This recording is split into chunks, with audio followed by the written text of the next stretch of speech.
I'm Gina Hughes. I'm with the Atlanta Symphony Orchestra.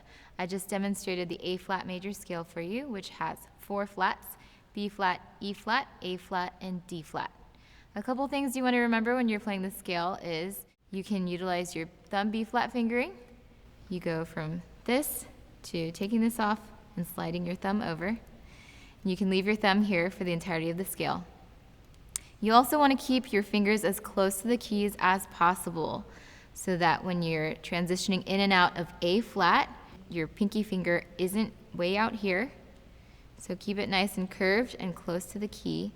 Also, keep your fingers very close for the transition between D flat and E flat, because D flat only utilizes one finger, your right pinky, and E flat utilizes almost all of your fingers. So rather than going from here to here, if you're just doing this, it makes it a lot smoother. Another thing you want to remember is that the D flat on flute tends to be quite high in pitch. So to counteract that, you can angle your air down. I'm going to demonstrate angling my air straight out as normal, and then I'm going to bend down, and you can hear that the pitch lowers.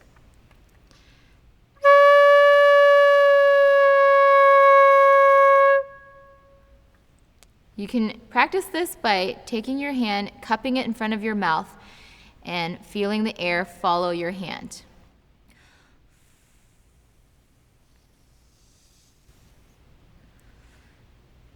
I'm going to play the scale for you slowly so you can hear how it all comes together.